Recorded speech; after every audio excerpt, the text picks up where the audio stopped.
আসসালামু আলাইকুম। গত ক্লাসে আমরা দেখেছিলাম কিভাবে শার্টের চেক তৈরি করতে হয়। আজকে আমরা দেখব কিভাবে আমরা শার্টের চেকগুলোকে শার্টে কিভাবে ইউজ করতে হয়। শার্টে খুব সহজে আমরা এই চেকগুলো ইউজ করতে পারি। শার্টের চেক ইউজ করার জন্য আমি একটি চেক নিয়ে নিলাম। এরপর এটাকে আমরা প্যাটার্ন করব। এটা সিলেক্ট করব, চেকটাকে সিলেক্ট করে অবজেক্ট থেকে প্যাটার্ন মেক করার পর এখানে ক্লিক করব। ক্লিক করার পর এরকম একটি অপশন আসবে। আমরা এটাকে ডান করে দেব। ডান করার পর দেখবেন এখানে এই যে অটো একটা সোয়াচে চলে এসেছে। এটাকে আমরা সাইডে রেখে এখন এটাকে যদি আমরা এরকম ইউজ করতে চাই, এটাকে ক্লিক করব। ক্লিক করার পর দেখেন এটা যদি আমি সিলেক্ট করি, দেখেন এখানে অটো আমাদের কালার হয়ে যাচ্ছে। সেম প্রসেসে এটা সিলেক্ট করব। এটা সিলেক্ট করে এই সোয়াচে ক্লিক করব। করার পর তারপর এটা সেম এভাবে ক্লিক করব। ক্লিক করে এগুলোকে চেক কালার দিয়ে দেব, চেকটা বসে দেব। এখন এই দেখা যাচ্ছে যে আমাদের শার্টের কলার এবং উপরের যে চেকটা আছে সেম কালার হয়ে যাচ্ছে। এখন এটাকে আমরা একটু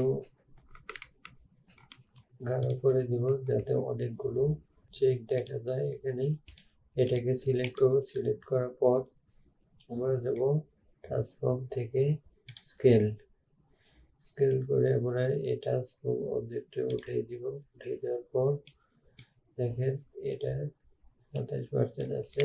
এটা যদি কমিয়ে দেই, দেখেন এনে অনেকগুলো ছোট ছোট চেক হয়ে যাচ্ছে। আমি যদি এটা বাড়িয়ে দেই, দেখেন আবার বড় বড় চেক বড় হয়ে যাচ্ছে। আমরা এরকম রাখবো 40।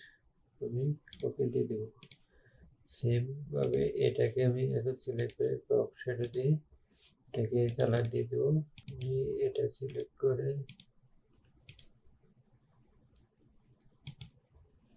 তারপর এইটা সিলেক্ট করবো, শিফট ধরে আমি এখানে এটা দিয়ে দেবো। দেখেন যে শেপগুলো হচ্ছে পকেটটাকে আমি এই শেপ দিয়ে দিই। দেখেন খুব সহজে আমরা যে চেক তৈরি করেছিলাম তা শার্টে দিয়ে দিলাম। এভাবে করতে পারি। তারপর আমরা অন্যভাবেও এটাকে ইউজ করতে পারি। অন্যভাবে ইউজ করার জন্য আমি এটাকে সিলেক্ট করে যদি সোয়াচে এখান থেকে টান দিয়ে ধরে এখানে দিয়ে দিই, দেখেন এখানে আরেকটি সোয়াচ অপশন চলে আসছে। এটাকেও আমরা ইউজ করতে পারবো। আমি এটাকে দিচ্ছি, দেখেন এটাকে দিলে এরকম আসছে। সেম একইভাবে আমরা দুইভাবেই দিতে পারবো।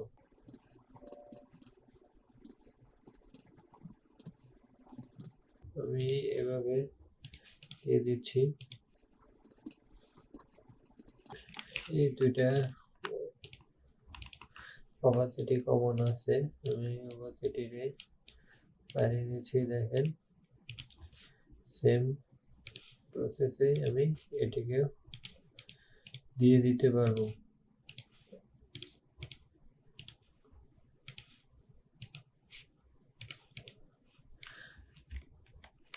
দেখেন তাহলে আমরা কিভাবে সোয়াচ আমরা ব্যবহার করতে পারি শিখে গেলাম। ভিডিওটি ভালো লাগলে অবশ্যই লাইক, কমেন্ট, শেয়ার করবেন এবং আমার ইউটিউব চ্যানেলে নতুন হয়ে থাকলে সাবস্ক্রাইব করবেন। দেখা হবে নতুন অন্য কোনো ভিডিওতে।